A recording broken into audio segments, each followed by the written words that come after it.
Hello, everybody, and welcome to the new episode of the series of where we talk about Orca. I'd like to introduce you to Thomas Käsbohrer, who's the author of the book, The Riddle of the Orcas.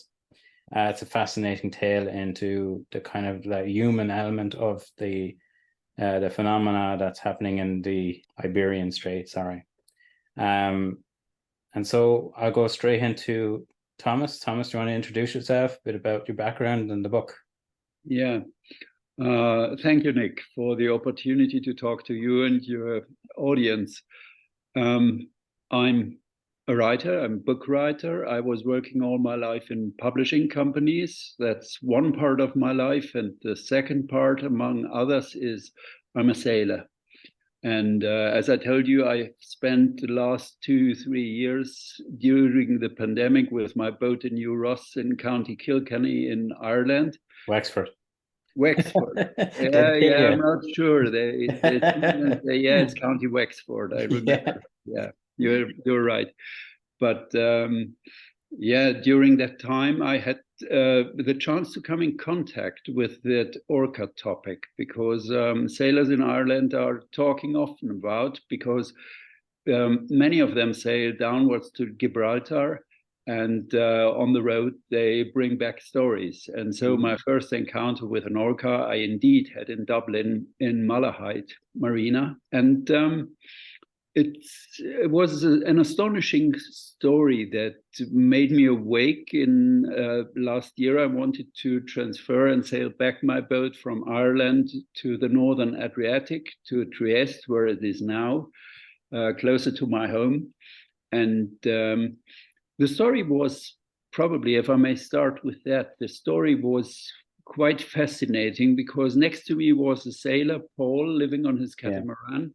Living there in Malahide. He said it's quite more affordable to live on a catamaran in Malahide than to find a flat in Dublin.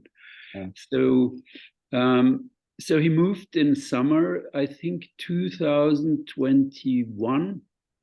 He moved his mobile office, his catamaran, down to Gibraltar, and on the way back one morning, he saw something, a black shade between the two swimmers of his catamaran. And he thought, the main fear of the sailor is, wow, that's a rock. I just haven't seen in the sea map, the sea charts, that there is a rock. And he waited for the crash, but there was no crash. Instead, there was a huge body turning aside all in one moment and looking up to him. And then he turned and looked back, and he just saw an orca going down. And this wake, this was a sign of a wake, because I wanted to sail the same route and going the Orca alley. And then, this was the start of the story, where I started to do research. What's going on there? Yeah.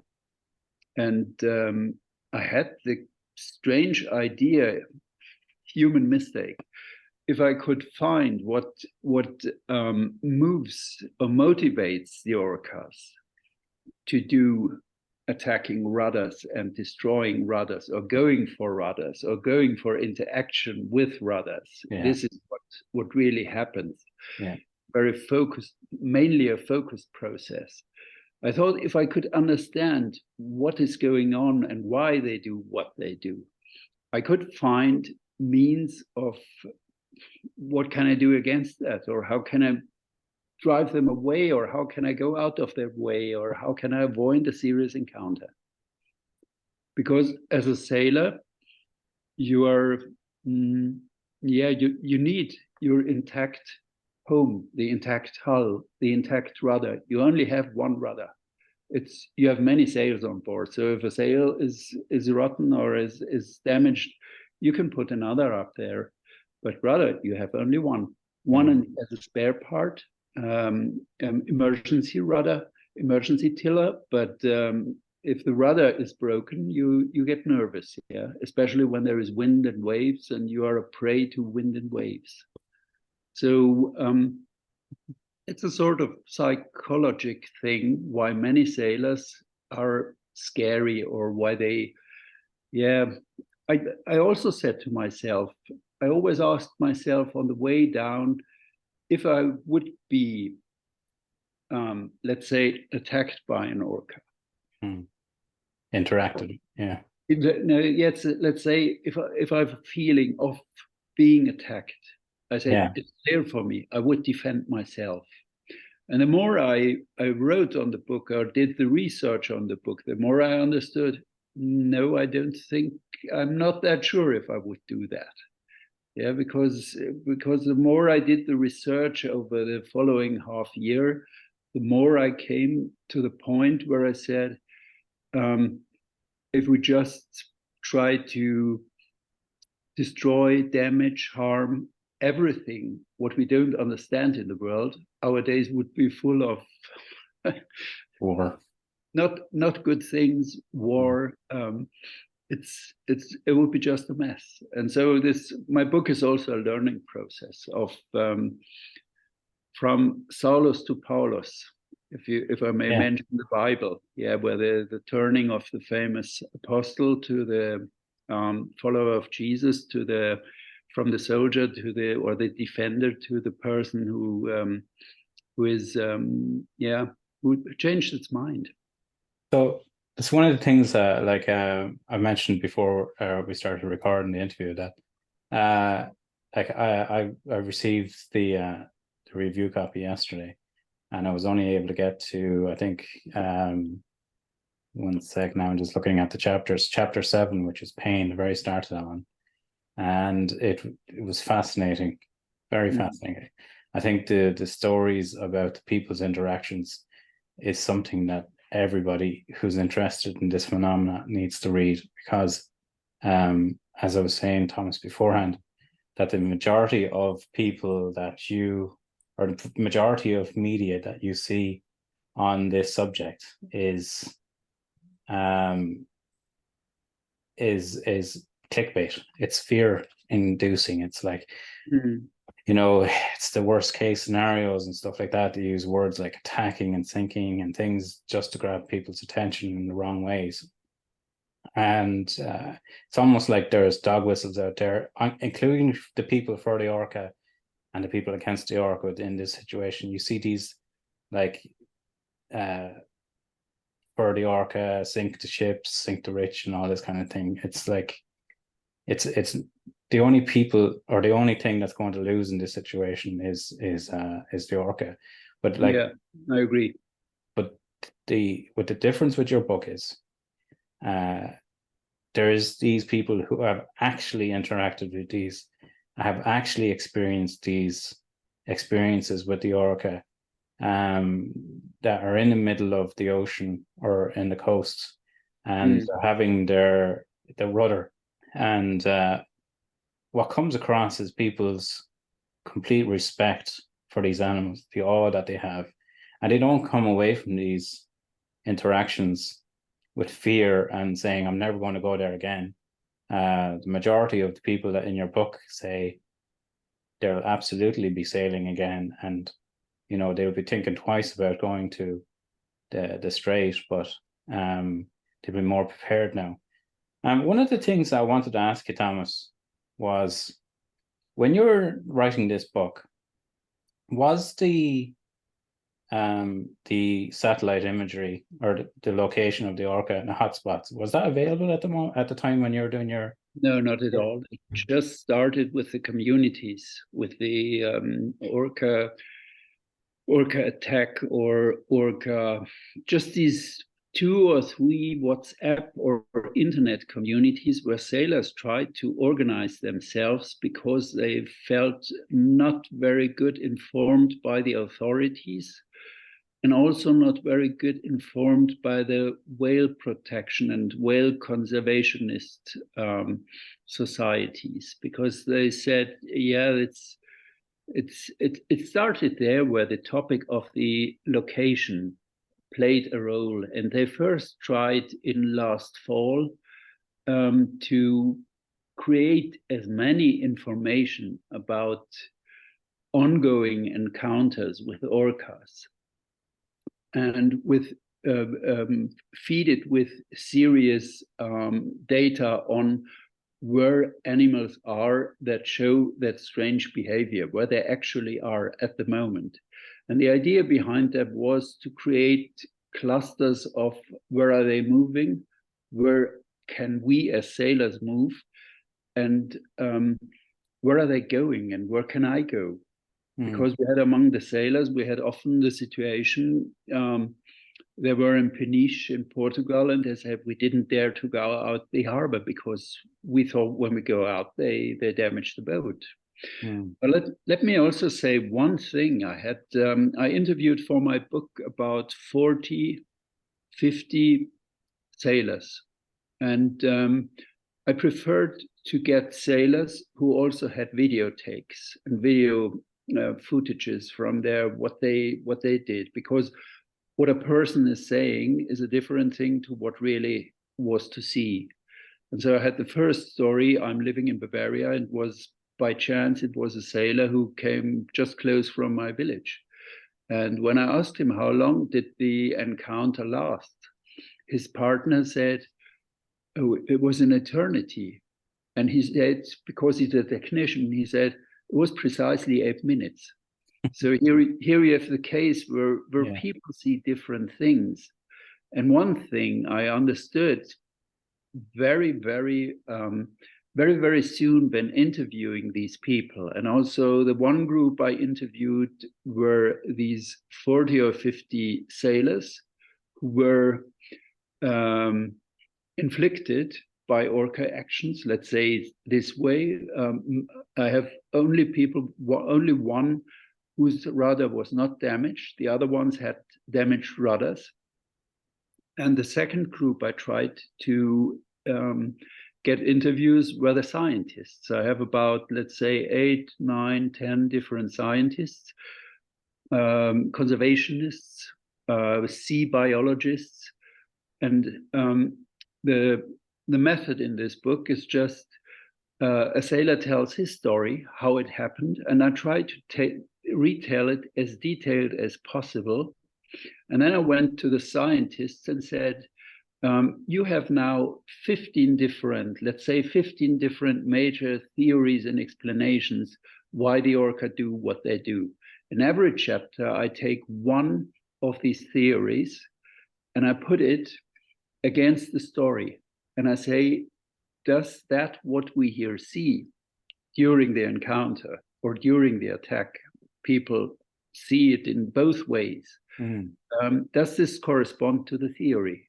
And is there a chance to get inside the observation or what people saw? Is that a proof for this theory? And so this book is a discussion around the riddle of the orcas. Why are they doing what they do? And I try, as a proof for evidence, I always try to take the sailors' words, what they saw and what happened. Yeah. I kind of would like to say about chapter 1, where you talk about those, give those interactions, those details. It's beautifully written. It's each interaction it's actually beautifully written. You'll be glued to the book. Thank you very much. No, geez. But like this kind of elaborate on the interactions. Kind of like from where those people are you still in contact with any of those sailors? Yeah, still, especially the German ones, but as well, it's German, Polish sailors, British sailors, Irish I don't have, Spanish sailors, Portuguese sailors, Brazilian sailors. So it's nationality didn't matter. It was only can they precisely answer questions on the details, because the major rule of my writing is I always want to write it that if one person who took part in the action would read it, he should say, yeah, exactly, this is the way how it happened. Yeah, this is the main rule. It's what people tell is always not objective, because they're subjects and they interpretate and whatever they do, but I try to reconstruct. I take sea maps. I know how boat works because I'm sailing every year, half a year at sea. So I know the feelings, I know the technique, and I understand it, but the major rule is write it so that anybody who reads it will have the feeling, okay, I'm inside what happens. Yeah. And you get that comes across really well. Yeah, yeah. This is on purpose. Yeah. One of the questions, the reason why I asked that was, are any of those sailors you mentioned, or those interactions, have they plans about going through Orca Alley again, or have they discussed anything like that with you? Let me answer you with a second big discovery I had after talking to, let's say, 30 sailors and scientists. After this amount, I was able to qualify the answers in the following way. I have two groups of answers or major reactions. There is one reaction of sailors who said, it's clear, they wanted to destroy us. It was an attack. It was brutal. We were just helpless. It was in the middle of the night. They worked 3 hours on the rudder. It was horrible, and they had only one target, to destroy the boat. Now, that's option one. And then comes option two, that people said, no, they're only playing. Yeah, I know that. I felt it. They were just chasing us a little around, bumping in the boat, bumping in the rudder. No, that was no attack. They were just playing around. And after a certain while, during the live interviews I did by Zoom or I did by telephone, there was one guy, a Brazilian skipper, and I heard a dog barking in the background during the interview. I have still it on the track where the dog was barking. And then he was one of the guys who said, they were only playing around. I was able to talk to them. Mm-hmm. I was able to talk to the orcas, and through my speech, I was able to prevent them from destroying my rudder. He's still believing that. And I said, you have dogs in the background, is that right? And he said, yeah, I've pit bulls. I've trained 2 pit bulls, and I'm a qualified trainer. I made the pit bulls very friendly dogs. All my neighborhood appreciated my pit bulls because they were so friendly. And from that point on, I started to ask everybody who said they're only playing. I said, you have dogs, right? And mainly they said, yes. Even the scientists who were Renaud de Stefanis, I had a long talk with him. And he was in the beginning when we were talking in September. I said, no, I don't think they are playing. I'm not sure what they are doing. Yes, they are playing. And I asked Renaud de Stefanis after 3/4 of an hour, you have a dog, don't you? And he said, yes, all my lifetime I have an Alsatian dog. Yeah. So I made the cluster. If anybody has big animal experience with a horse or with a dog or with a big dog, he will tend to say they're only playing because he knows it. Rude dogs and chasing me around or bumping in my legs or drawing me somewhere, they're used to these actions. And all other persons who don't have these big animal experience, they say they were attacking us. They wanted to destroy the boat. Yeah, so this is one explanation for the discrepancy. What a horizon of experience do we bring into an encounter with orcas? That's fascinating. And it's interesting that you say that. Now, I'm thinking, if these animals wanted to destroy a boat, they could easily destroy a boat. They could easily destroy the fiberglass shell of a boat and just sink it. I don't think so. You don't think so? No. Okay. What are they doing when they destroy the rudder? There's 2 ways how they work, and I've together with yacht inspectors, I tried to really reconstruct how they damage. I mean, this is a piece of 2 meters length, made of fiberglass, and if you bite in there, you have a lot of how do you say in English, splinters and little shards. Yeah. It would hurt them if they would bite in there, because you sometimes read in the press they bite. That's nonsense. They have 2 ways. They they turn aside when you see the videos. They turn aside and then they close their jaws around the rudder, and then they use their full body power of 9 tons to draw the rudder away, but without biting in the rudder. They don't chew it, but they try to either to bump it by a head kick. This is often to see. They just also, when they go against the hull, they give kicks with their head plate, and they're not able to destroy the hull. They're definitely not able. We have now 500 damaged rudders, and 3 boats. I have one interview with the crew of one of the sinking boats, and the horrible failure sailors make are also nature conservationists, the whale conservationists from GTOA, from Grupo Trabajo Orca Iberica. They recommend at the moment to strengthen the rudder, which is absolutely stupid, because the failure of minimum one sinking yacht was they have strengthened their rudder because they wanted to sail the Atlantic. They wanted to go on a long trip, so they made a new rudder. They made it stronger without thinking of orcas. They didn't know anything.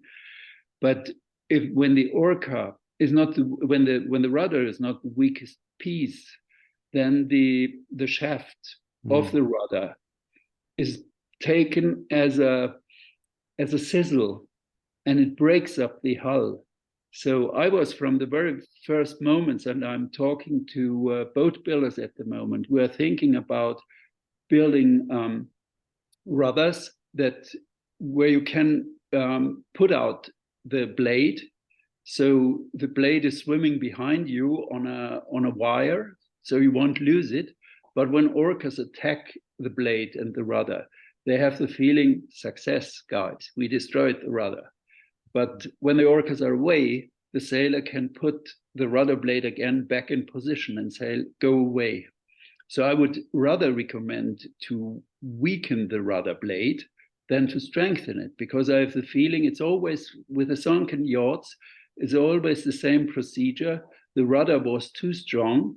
It didn't break, but the shaft of the rudder broke the hull. And when the hull is at this point where the rudder goes through, where the shaft goes outside, when it is broken here, you can't stop the leak. You can't. There, it is impossible. I'm not a boat builder or an engineer, but something like what you mentioned, if it can it can temporarily dismantle it and have it as like what you said, hanging off a wire.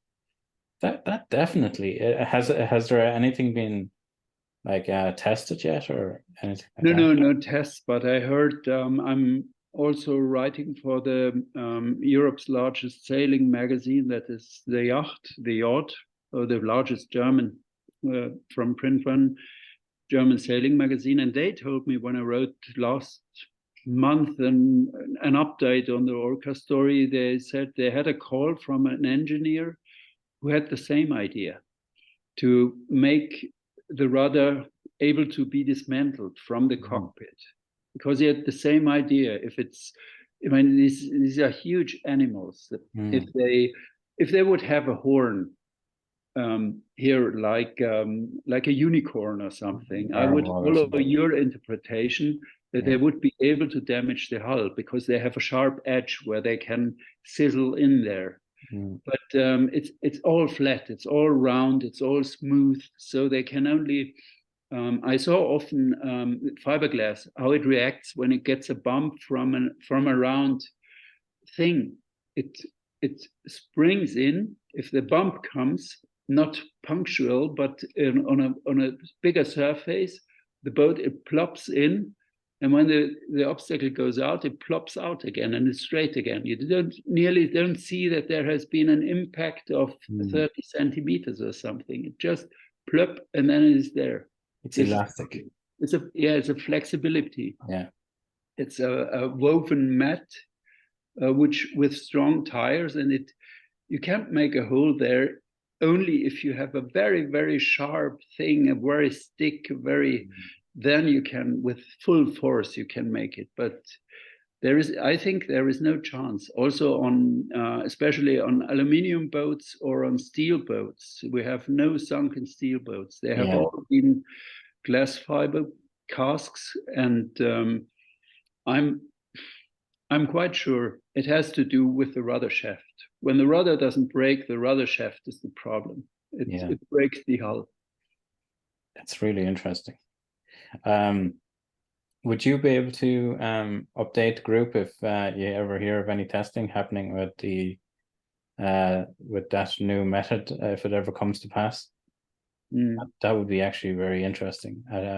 Or people should follow that yacht newspaper or magazine, or even you, Thomas. Do you have social media, that group or anything like that? I have no group. I have my blog where I write. That's called Mare Più. It's an Italian word. It says more sea. I can give you the address so you can put it in the I'll put it in description in your footer or in the description. I write there, I think, every week, every 10 days, what's going on and what's Renaud de Stefan is now finding out. I mean, at the moment there's a lot of things, but I can also give you some information on other websites that are. Yeah, I mean, it just from that is a solution for sailors, for boaters. That detachable rudder, if it ever does get invented, it sounds like it could really work actually. Yeah, that'd be interesting. So going back to the boat, or going back to the book.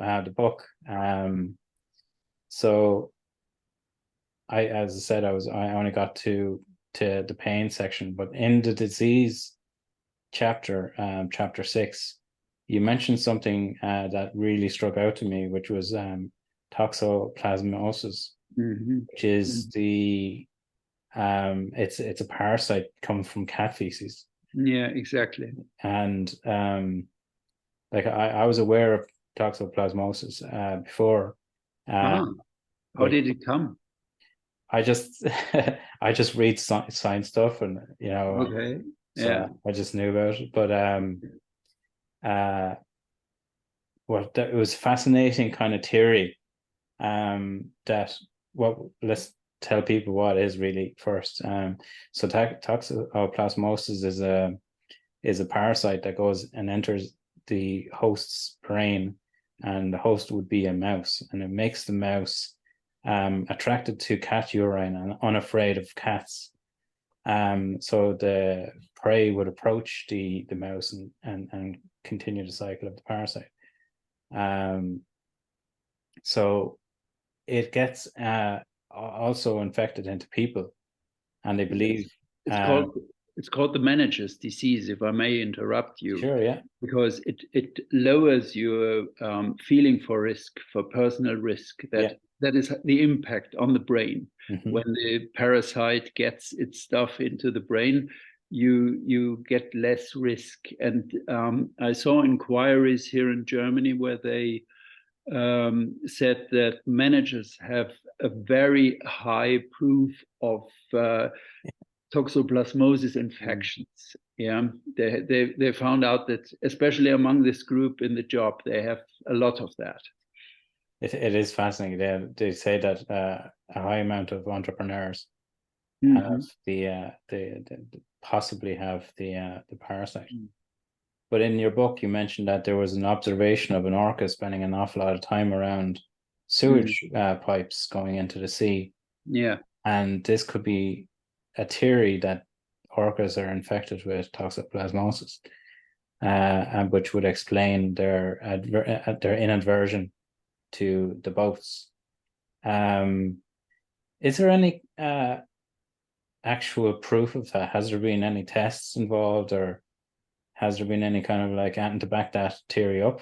No, it's still in the stadium of a theory. But if it is a theory, there remain major questions. One of them is the animals who are working right now on who show this unusual behavior to go close to boats and probably interact with the rudder or attack the rudder. There are 16 or 50 animals of the population of the Orca iberica. So we have only one semi-residential group that shows this behavior. And this group, within it's only an amount of, the last figure I heard from Alfredo Lopez was it's about 16, or it's about, I don't know how many this is. Against that, the argument against is that you have about 400, 500 yacht rudders in 2 years. So 16 animals destroying 500 yacht rudders. So lots of work to do. And but it's not impossible. If you make the simple calculation, 500 divided by 16 and divided by 2 or 3 years now. So it's not impossible to do that. But the thing is, why do all 16 animals have been inflicted by the parasite and infected by the parasite? Or are all 50 animals infected by the parasite? Or has there only been 1 or 2 orcas who swam around the sewage pipe? Have they been infected by this parasite? But their behavior, their strange behavior to lose the risk in narrowing themselves to boats, has that impressed other orcas who have no parasites, but they thought, oh, that's cool, let's do it the same way, because what they do is really great. And this is also one point which in the public discussion, or in the public newspapers or reporting, is a bit not seen correctly, in my opinion, is also Renaud de Stefanis has mentioned that the animals changed their behavior in another way first. Normally, they avoid boats. They stay in a safe distance towards fishermen. They stay in a safe distance, even when they put the fish from the fishermen's lines, or if they rob it or steal it, they always stay apart. They always stay 100 meters away. And Renaud asked the right question and saying, what did happen that in the 2010s or 2012s, the orcas always stood away from boats.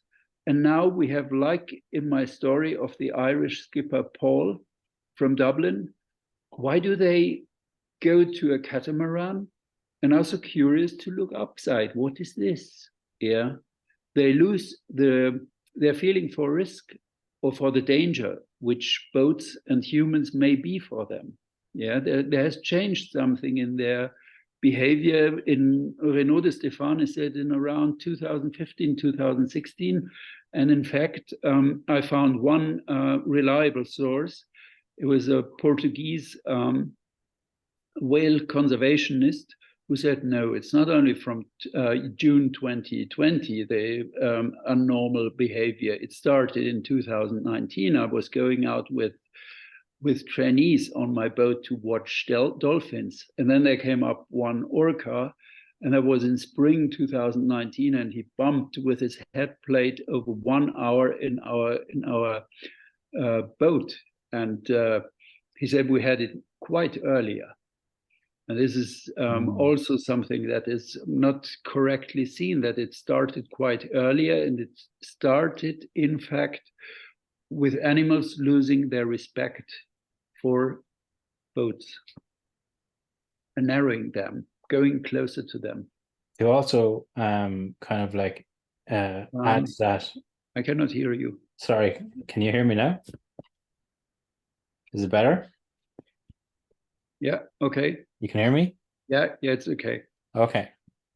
So to also add to that,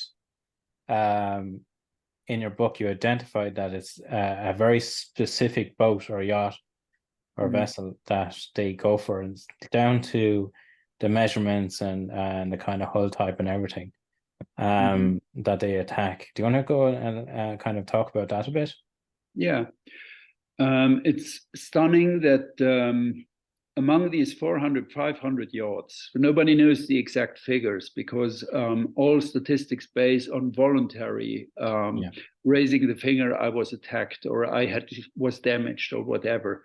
So I calculated with yacht experiences. I know all the harbors along the west coast of Europe. So we calculated and we find out all the damages taken together as we came about 500 damaged yacht rudders. Because you also have let's say in A Coruña in 1 month, you had 30 damaged yacht rudders being repaired there. So that was 1 month, 1 year. And when you calculate that up, it's 300 is too less. But not all those numbers are confirmed Orca interactions because there was no Orca seen at the scene. Is that correct? Yeah, no, there was. We did the inquiry that way that we tried to talk to these people, and they confirmed it were Orcas. Okay. Whatever. Yeah. So I would say even Alfredo Lopez said I think they didn't last fall. They had 350 proven interactions with damages. Wow. So even my yacht expert, and he's trained he was working for 40 years investigating and seeing yachts and evaluating them when they had damages. So he's expert on yacht damages. And he also said it's more, he was going so far that he said have not been 3 yachts that were sunk up to now. We have a minimum, he said he had minimum of 5 or 4 more that sank because of unclear water break-in. Okay, it's always, he said it was unclear and it was unclear reports and he couldn't, but I'm careful with this, but I guess, and I feel even after 5 months my book has been published, I feel quite confident the real figures are quite higher than shown at the moment, even sunken yachts or broken rudders. And your question was, can you repeat it? I lost it. Sure. Sorry. The question, well, there was a few questions. The initial one was, are the sailors that were in your interactions, have they planned to revisit the Strait of the Iberian Strait? Yeah. Okay. And then we were talking about the rudder invention, and then confirming your numbers with Orca interactions. These are all hard things to do, Thomas, as far as my research went, because Alfredo Lopez's organization are finding it hard to talk to the authorities in Spain and Portugal. So there's a lack of interactions between these organizations, and exactly, and numbers are going to be different. Completely correct. And you don't have any official statistics because there is no obligation for a skipper whose boat has been damaged to raise the finger and say, okay, here I am and it happened here. Everything is on a voluntary basis. So there are also people who said, I only want to get one thing, my boat get repaired and then go off from here. Yeah, they don't want to make a big fuss of it. Yeah, or even you have the language barrier. Yeah, Polish skippers who should write now with Spanish organizations, you know, about the Spanish, English, it's not that easy. Yeah. You're talking about Gibraltar, kind of like I wouldn't say there's a dispute about territory, and I could imagine that just information, it's going to be hard going through all those different borders anyway, and visitors, you know, and you know, providing voluntary information or data collection would be difficult. Yeah. But on the question you had, I should answer that. Will the skippers I interviewed all go the same way back, or would they also sail?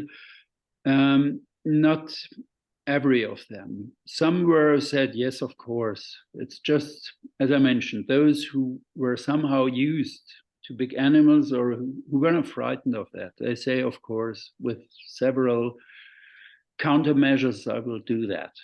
Others were more reluctant. Others said, oh, I was sailing today, the first day after half a year in the boatyard for rudder repair due to orcas.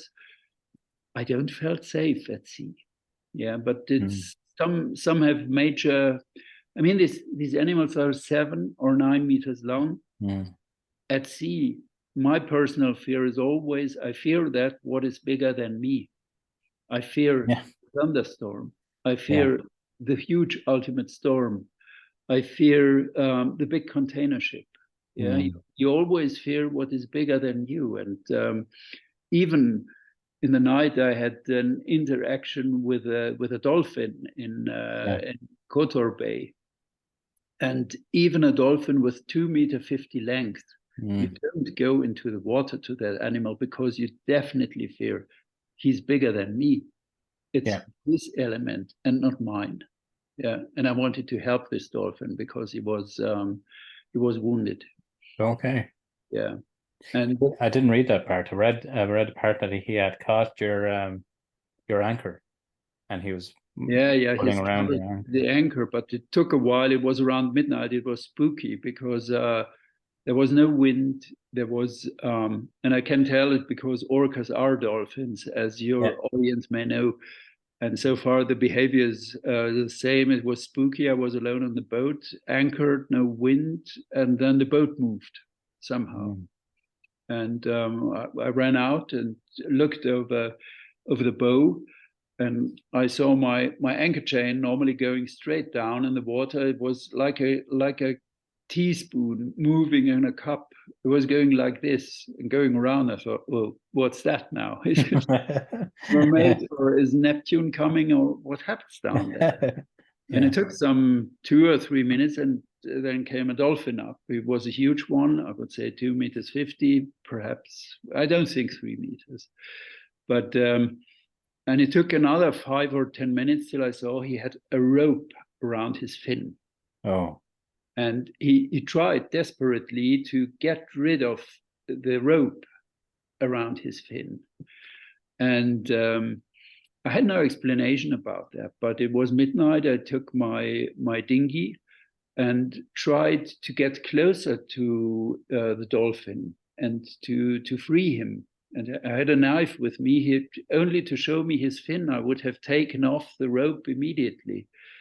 But I tried for, I guess, 1 hour, 1.5 hours to build up confidence with that animal. But an animal that is wounded, that is not clear of its senses, that is in desperation and tries to get rid of a rope that will kill him at the end of the day by not letting him chase other fish or whatever. It is dangerous to do so. Yeah. And I was not successful. But one thing I understood was that the whale researchers, the guy who had the theory with the parasites, with the toxoplasmosis, he made, together with his organization, they researched over 10 years typical wounds and vulnerations of whales and dolphins, of cetaceans in the Gibraltar Strait. And the funny thing was that he had about 7 dolphins who died with a rope around their fin. And he explained it by that way: when fishermen catch, not on purpose, but by chance, if they catch dolphins and have them in their nets, they don't want to have it in the newspaper, or they don't want to have it anywhere. So when these animals are dead, they put a rope around their fin and put a huge stone around that, and they sink it when they are dead. And then sometimes when the rope is muddy or the rope gets loose, they come up to the surface and were washed on the beach. But they had, in their inquiry, it goes over 10 years, they had a minimum of, I think, 5 or 7 dolphins with ropes around their fins. This is bycatch. Bycatch is the word. Thank you, Nick. No problem. Actually, do you know what? We'll continue on the chapter disease, because there's another really interesting bit of information in that chapter, which is forever chemicals, BP, speak.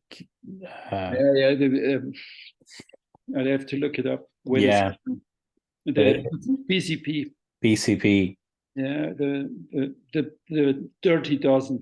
Yeah. So PCB, polychlorine. Yeah, PCB. Peter, Charlie, Bravo. It's a good way of remembering it. Yeah. Yeah, horrible stuff. Teflon and that kind of stuff. They're all long chain molecules of carbon and polymers, and yeah. I can't believe how much of this stuff is in nature. And it doesn't look like it could ever get rid of it. It seems to be going from mother to child. It's in other parts of the marine system and food chain. They found in your book, they mentioned that they found it in crabs down in the deepest parts of the ocean. It's horrible. There's known factual information studies to suggest that it affects the reproductive system in orcas, especially those in the Iberian orca. And again, that could contribute to the theory saying that these forever chemicals are affecting the brain chemistry in the orca, which may also explain the behaviors of their interactions with boats. Do you want to go into a little bit about that? Yeah, why not? It's the problem is the orcas they get very old. The male is about 80 years, quite familiar to us humans. The female is about more 90 years, some more over 100 years. So they have a very long life, and they're the end of the food chain. It's so every animal or every tuna they eat enriches their level of PCBs they already have in their body, because the problem of these polyphenol, the problem of this stuff is it doesn't disappear. And when the governments understood that, they started, I think, I did write it, please.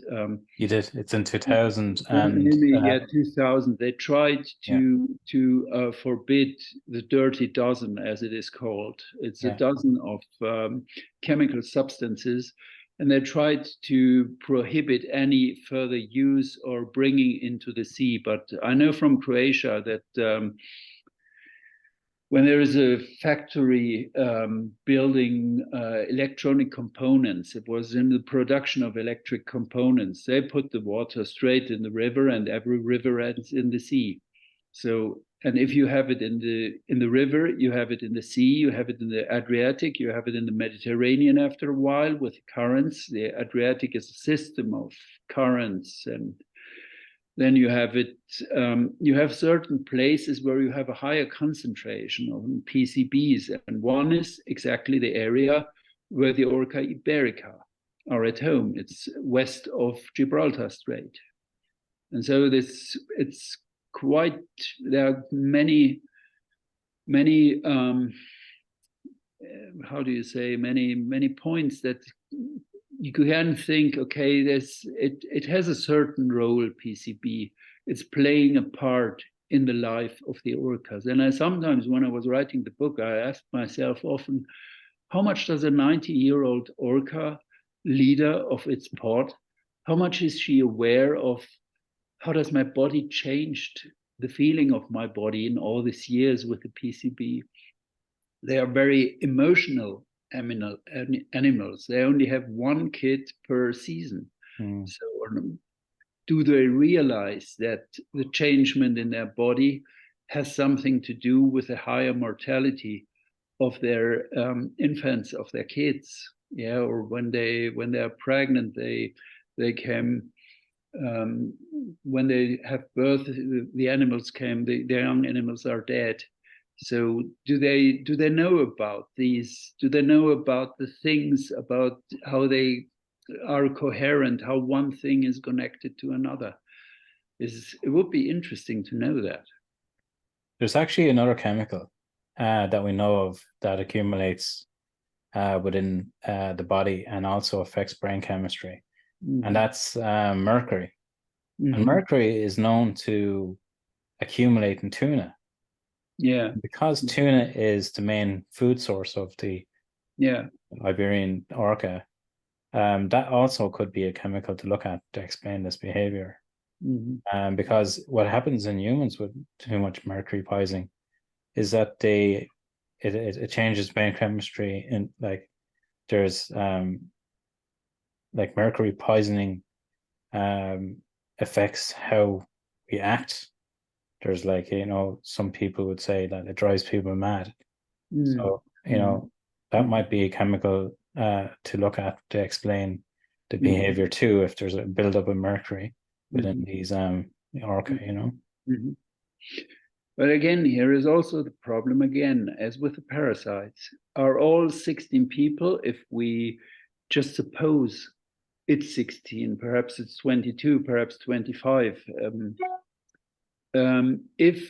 if so, are all 16 sick of mercury or sick of toxoplasmosis? Or can we just understand and explain where the beginning of the unnatural behavior started with one animal who was toxicated by mercury and lost the respect for the boats and just went closer to boats and then started by whatever to bump with the head in the boats? Yeah. And others said, it's cool, let's do that also. I mean, everything should be looked at it.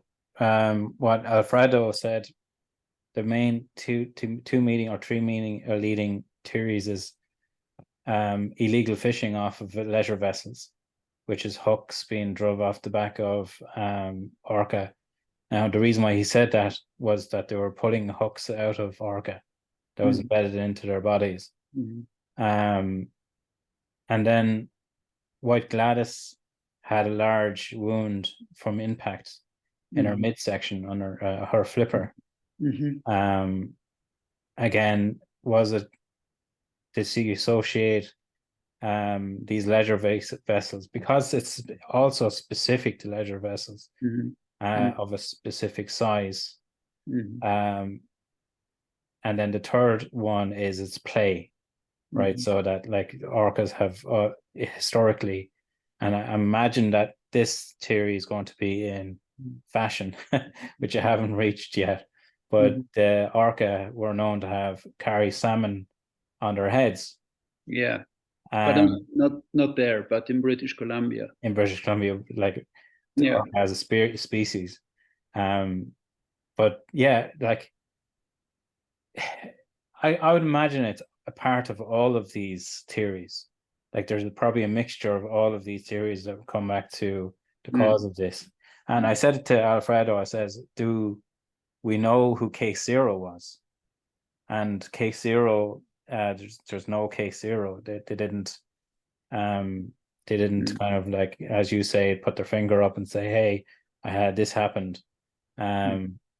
So it would be interesting to investigate interactions before 2000, like the ones you mentioned in 2015 and 2000 or 2019, and see if there is any correlation between the behavior now and the behavior then.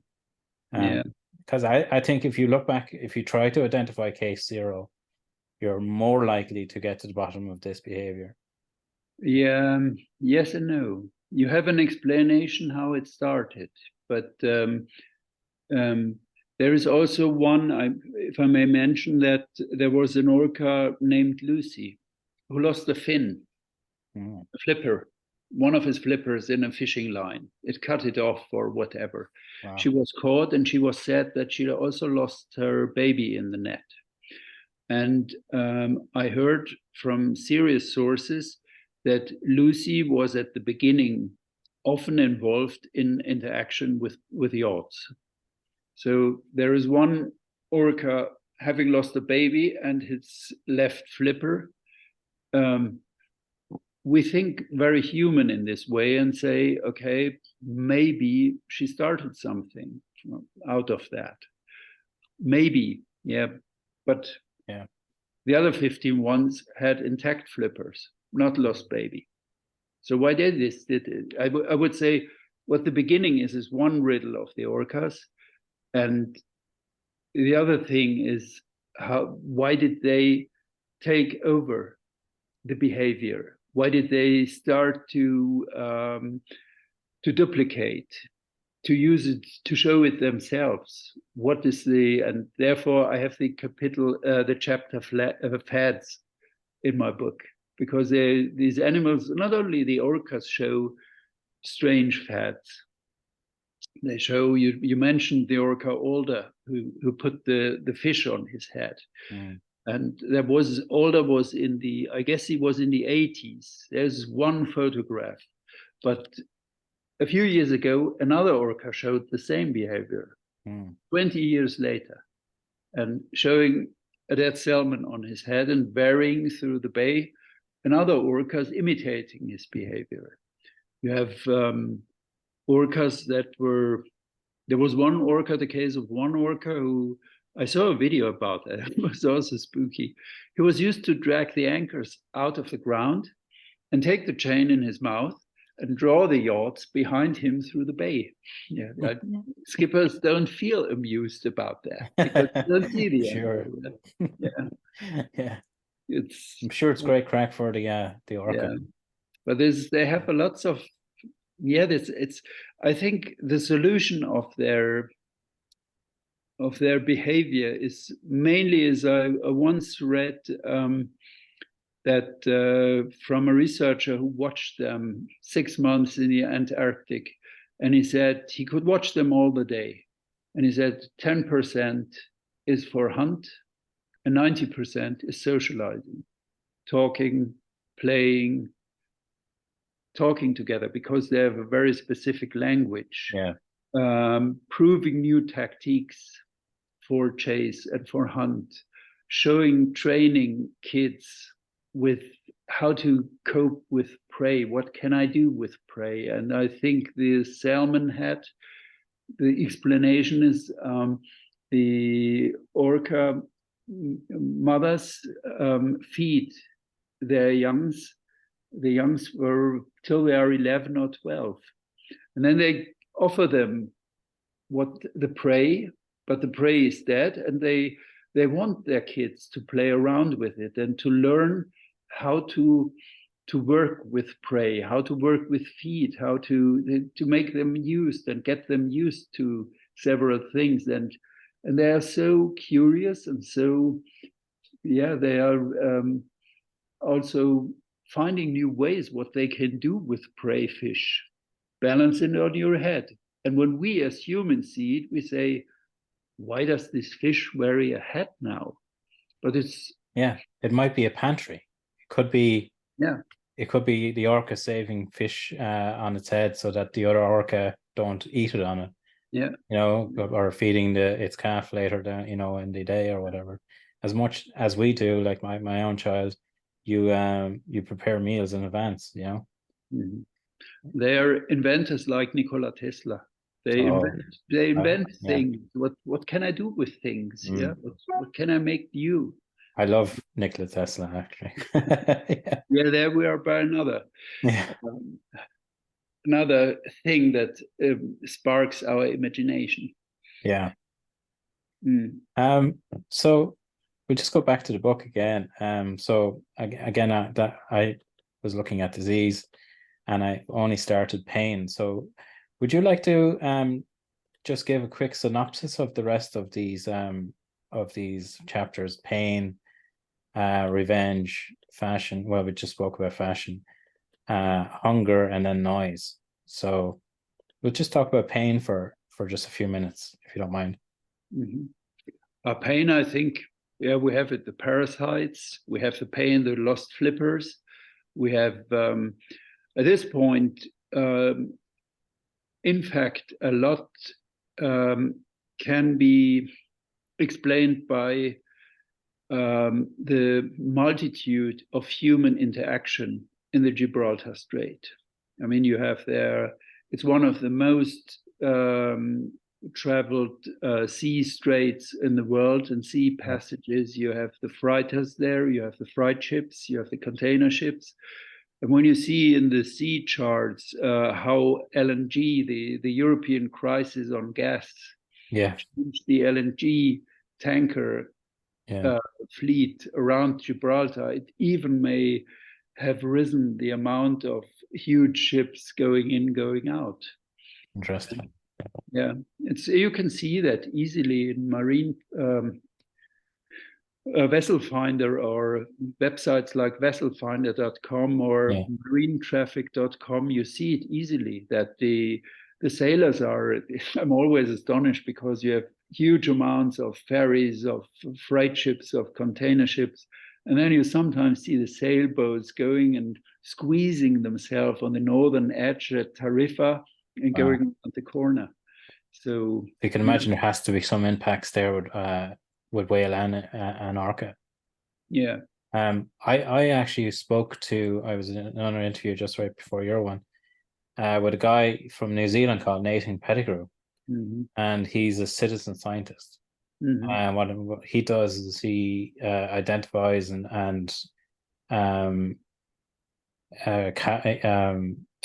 he I can't think of the word. He collects information about the number of orca within his little area that he surveys.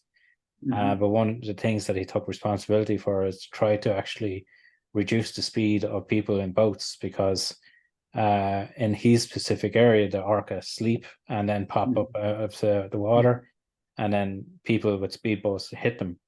And New Zealand has the highest rate of impacts to orca in the world. And you can imagine that metric is not being measured within the Iberian Strait.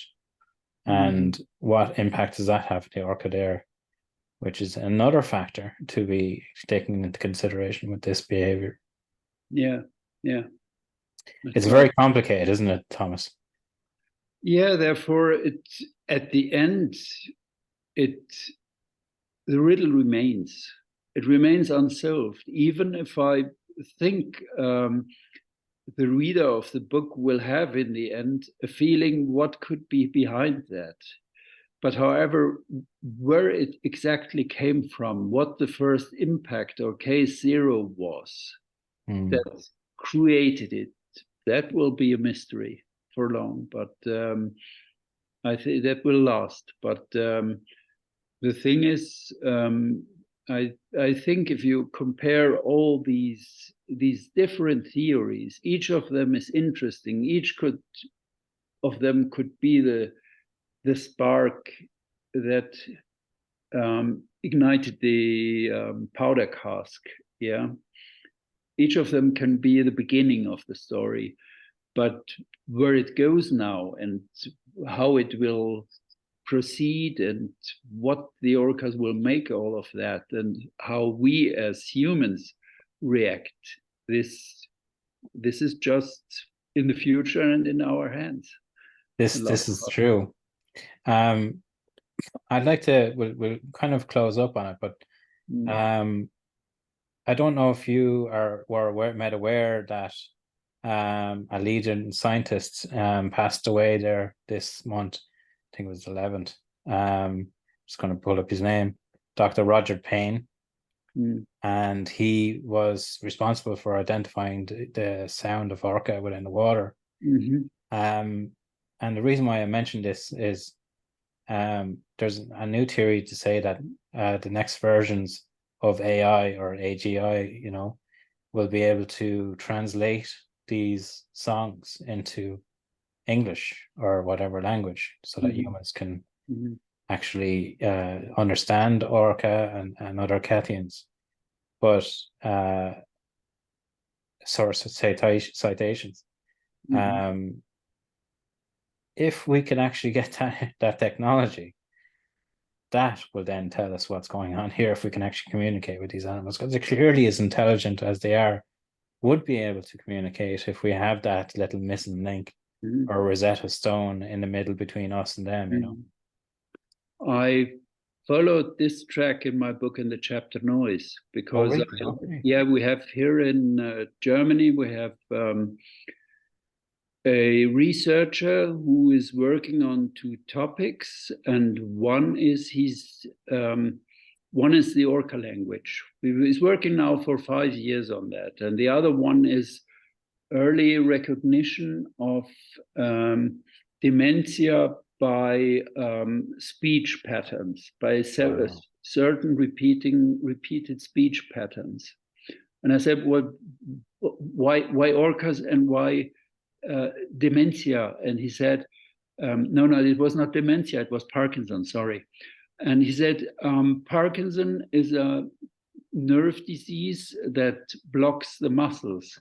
And you have here around your mouth, you have lots and loads of different muscles to make this complex thing of speech. And he said, when you see it, you see Parkinson first at certain speech patterns that always repeat, and he's trying to find repeating patterns where he can dissolve it. And the Orca language is a similar riddle.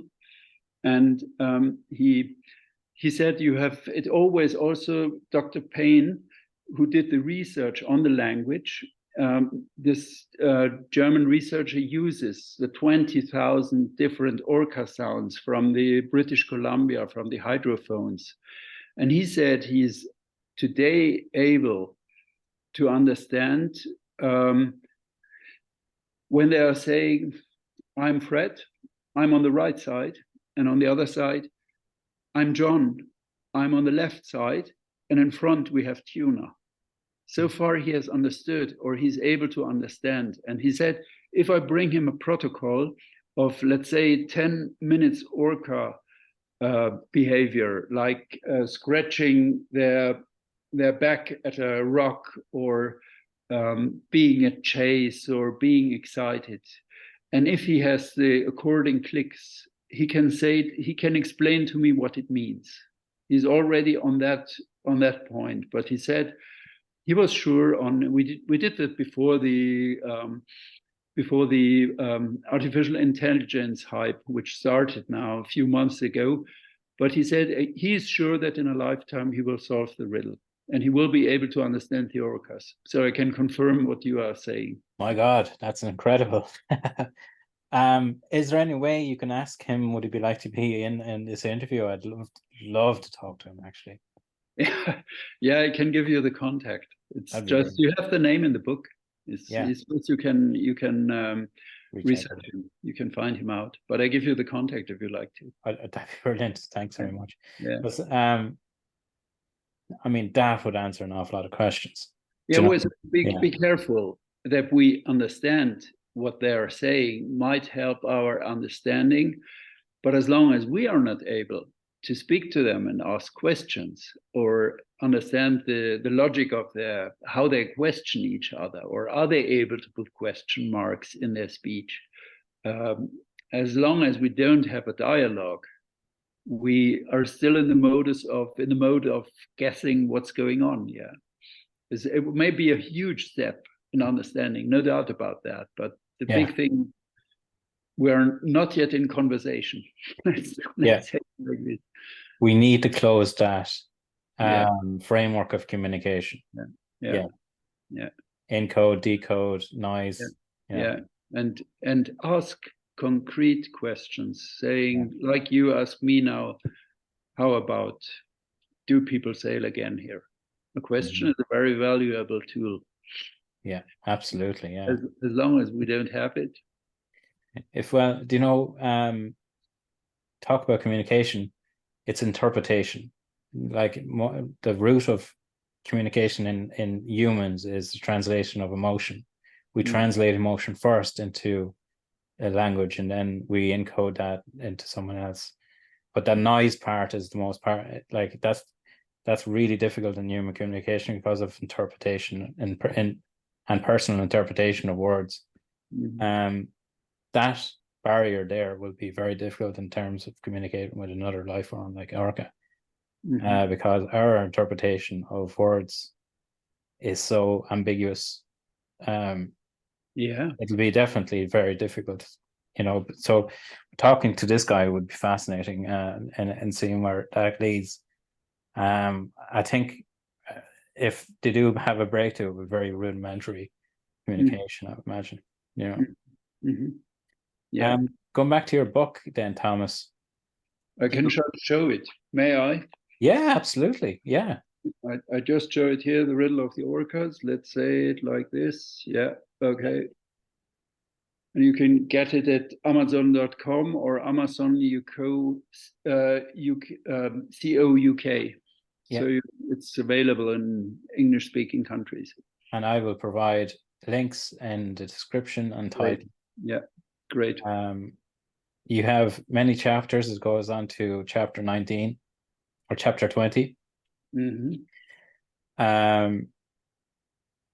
It's a fantastic perspective of this phenomena going on, with the interactions with Orca. I think some of the things that will catch some people out would be that you use attack in the title, Orca, the Riddle of the Orcas, how Orcas are taking back the ocean and why they attack boats. So there's a difference of there's a difference of opinion in the communities of science and the boaters, the boating community, which is this attack part. That's not settled yet. It's either interactions or it's play or it's attack, depending on where and who is talking about it. Would you like to finally, just at the end of this interview, is give us the opinions of the boating community, where they're at and how they see it? There's a lot of violence. One guy that was on the group wanted to actually shoot the Orca. We should shoot the Orca if they're interacting with boats like that. And so there's a spectrum of emotion going on in the boating community. Can you just tell us, as from a perspective of as a sailor, about that world and how they feel about Orca? And we'll close off there, if you don't mind. Well, if I just take these 40, 50 sailors I was talking intensely to, I would see among them just two groups, and then let's talk about the third group.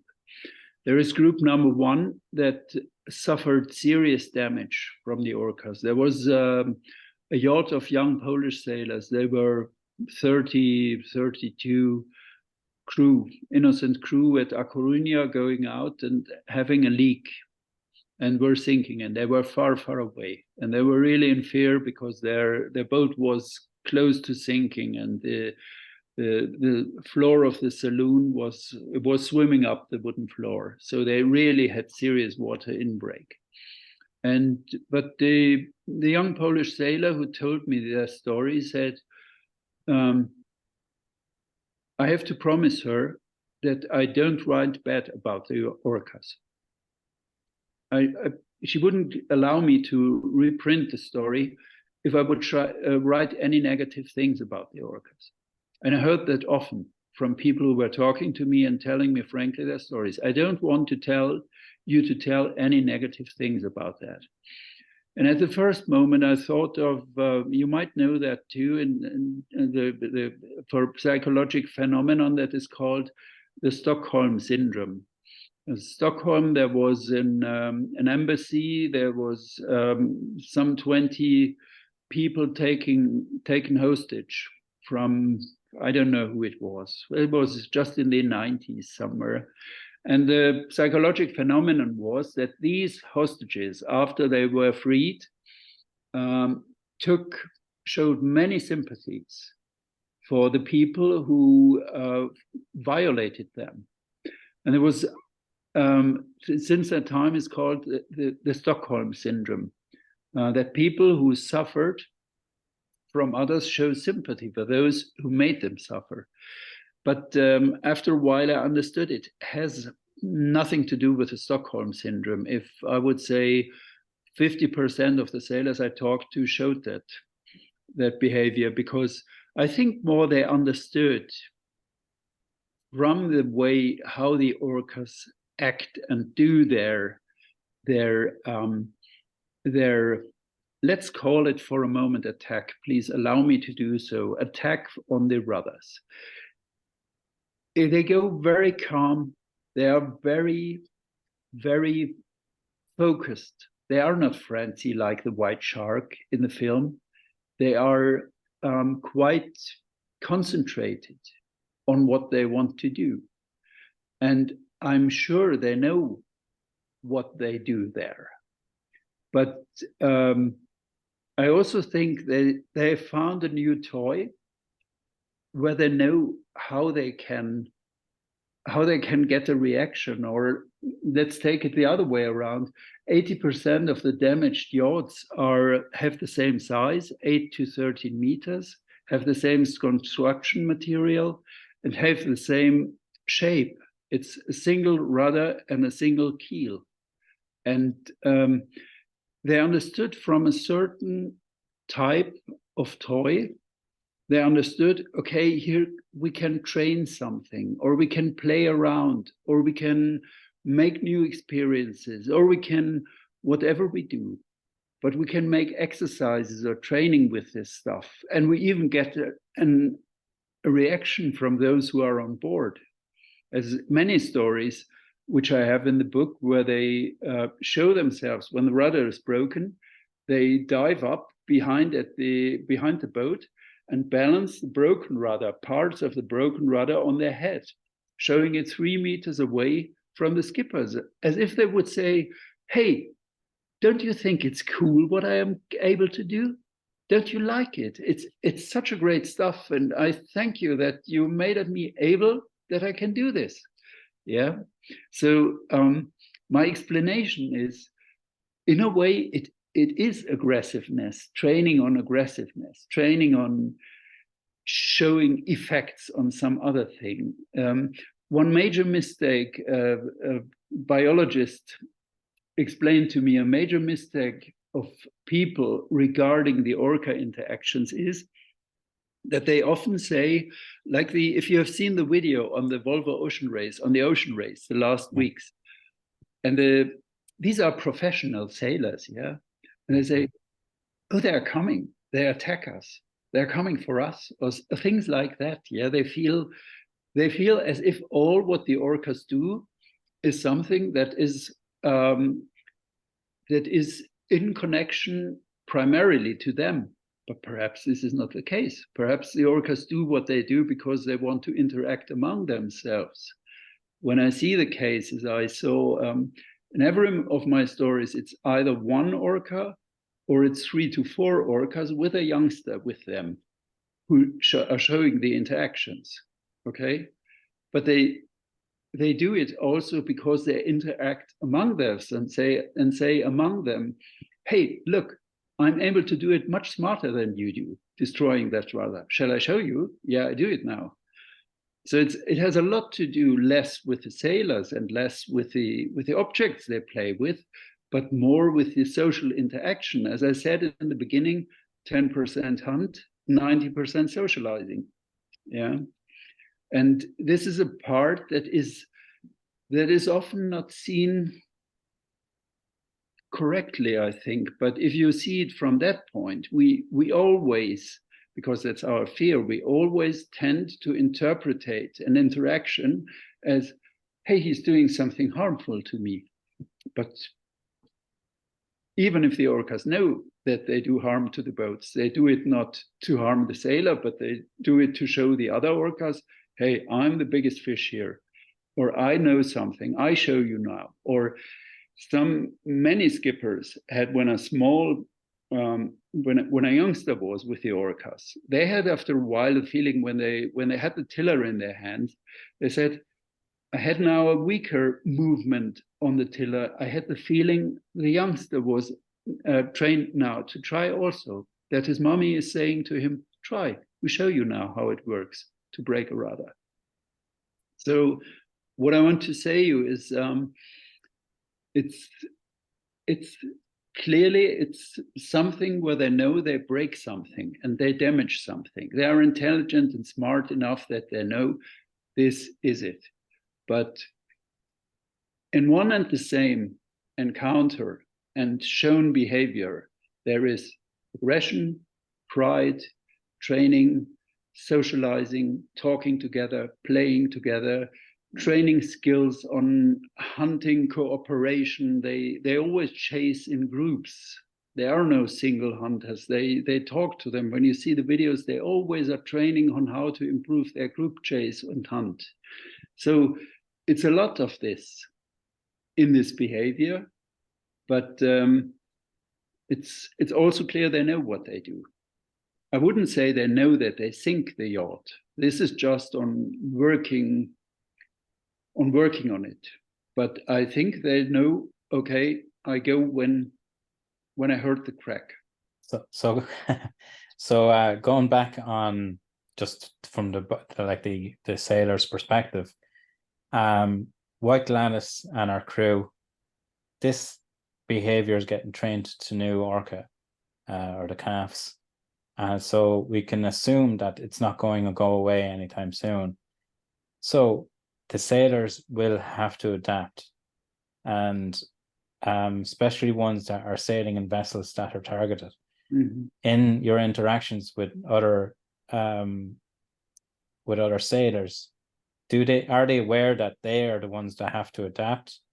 And what is the mood behind that? Do you see any movement behind it? Thank you for bringing me back to the question. Group 1 saying, I don't want you to write anything negative about the orcas. Group 2, I'm shocked what I saw, is what they say. I'm really shocked because I think they want to sink me. I don't go there anymore. It's no 10 horses bring me there. I won't go there anymore. It's just, I never met any who said I stopped sailing now, but they're impressed by what happened.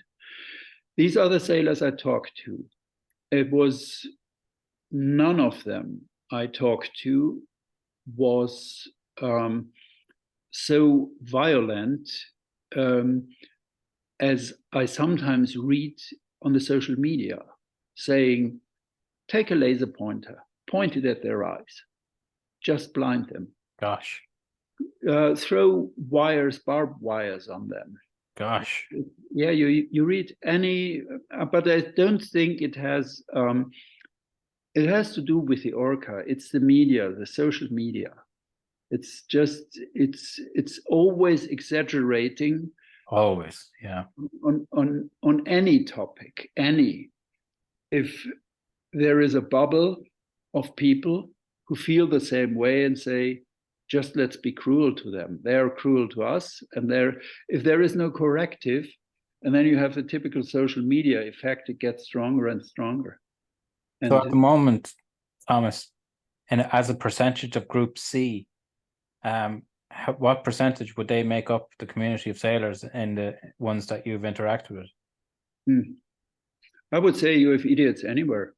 It's just if you have percentage in a country. Here in Germany, we have the very right-wing AfD.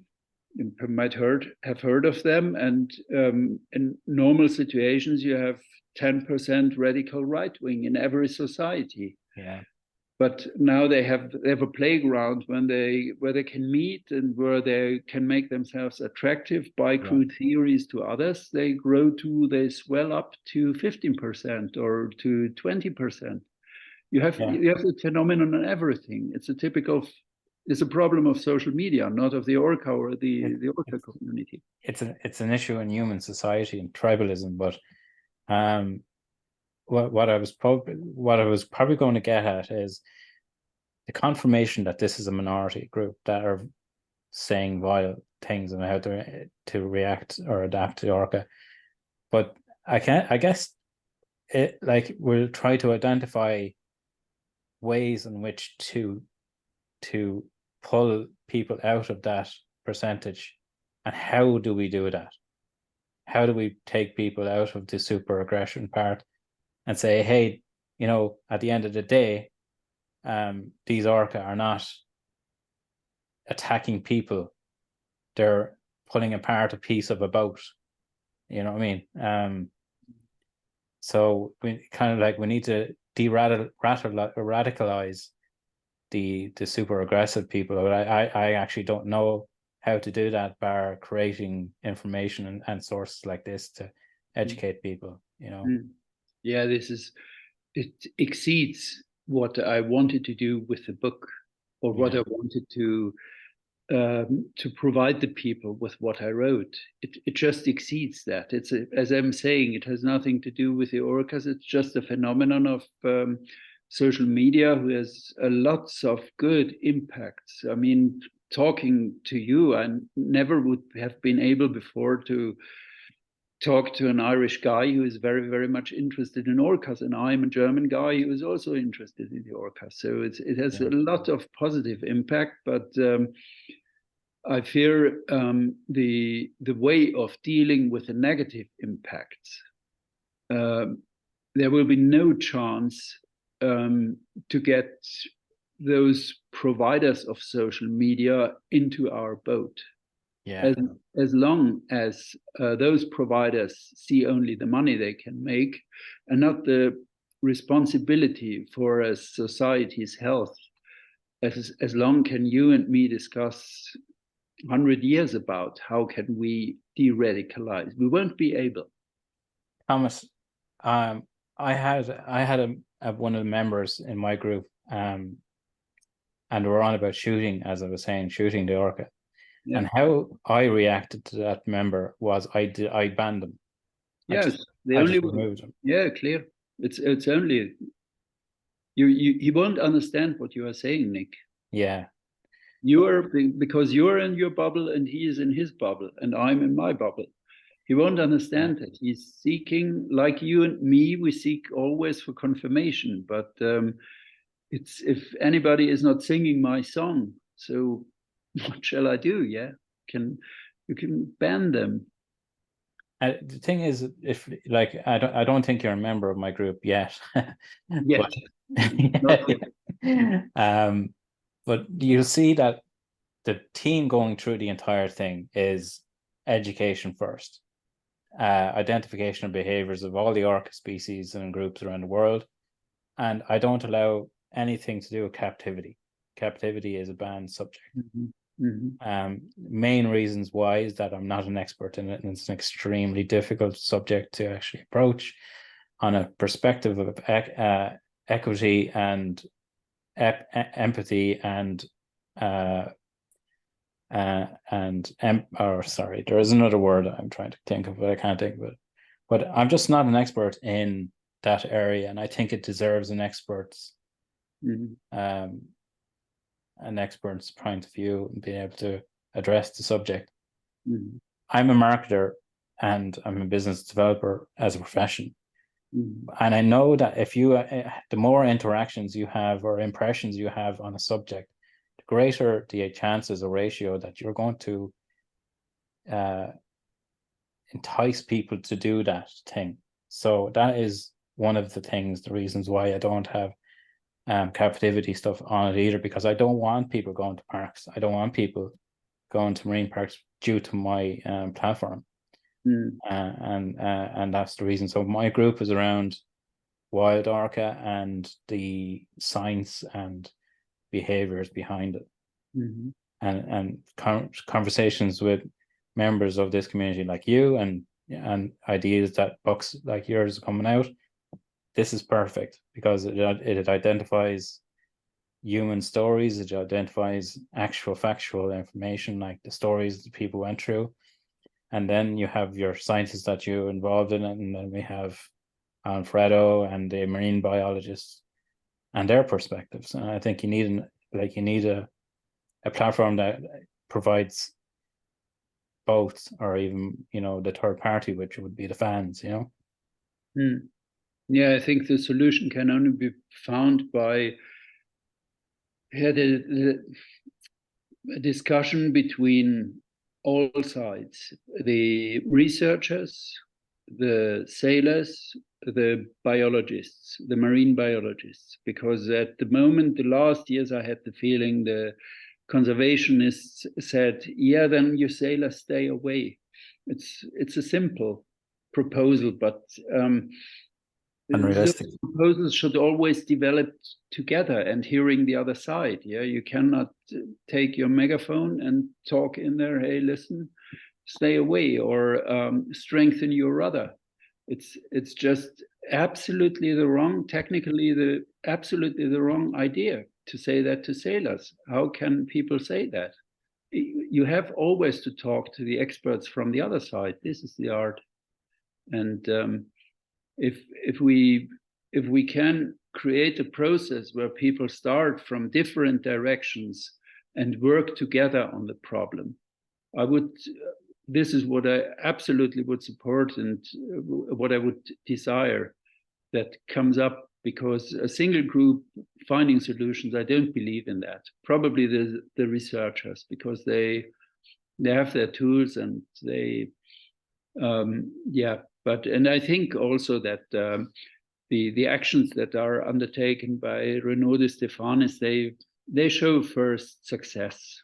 I think I'm optimistic that probably we see this year still the orcas interacting the same way. I've at the moment the feeling it's the same way, but wait and see. I'm careful, and I don't doubt to make any prognostics. I only know the behavior it doesn't bring them any advantage on the aspect of bringing up their kids, being more fertile, having no hunger, and being safer. So biologically, they don't have any advantage of the behavior shown.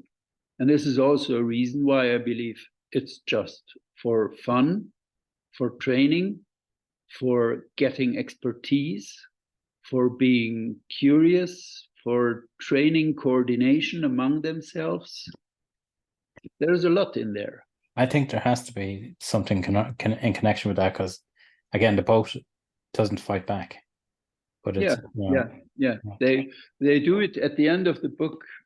I write, they are, and probably this is also a good final word, because I also spoke it at the end in my last chapter. They do it because they can do it. They're able to do it, because nobody says, stop it now. And this is the point where I had the feeling they show us a mirror. They show us a mirror saying, what are you guys doing? You are harming the climate. You're ruining the Amazonas forests. You do it because you can. You are not a single slide different to us. You just do it because you can do it. Even this how to say, the war in Ukraine. Yeah, it's just we do things. We humans are as stupid or as clever as they are, and we do things because somebody thinks he can do that now, and nobody is able to say, no, you can't do that now.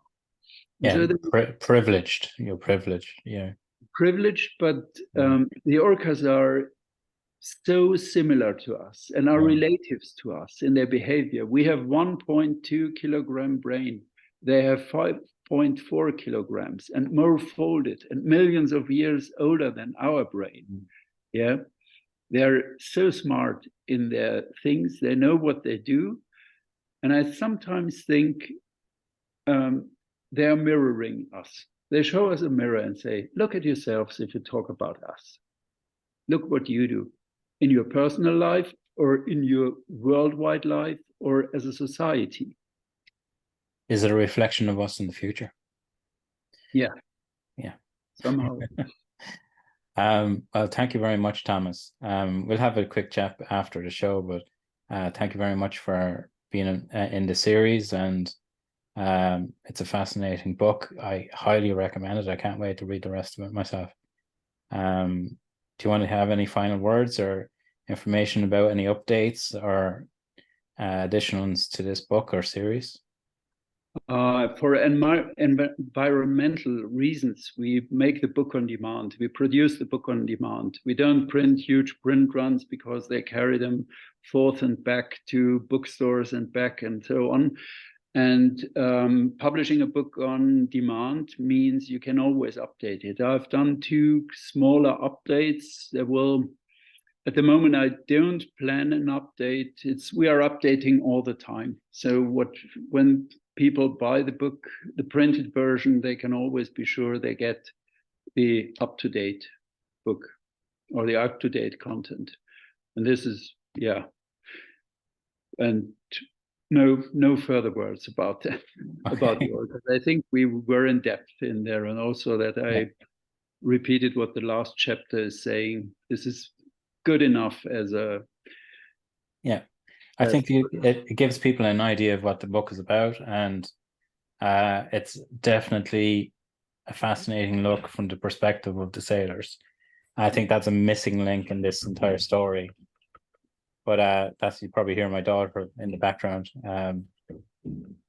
So what we'll do then is we'll leave it there, Thomas. Thanks very much. We'll have like an after show here in a few seconds.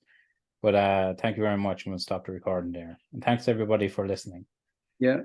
Bye-bye.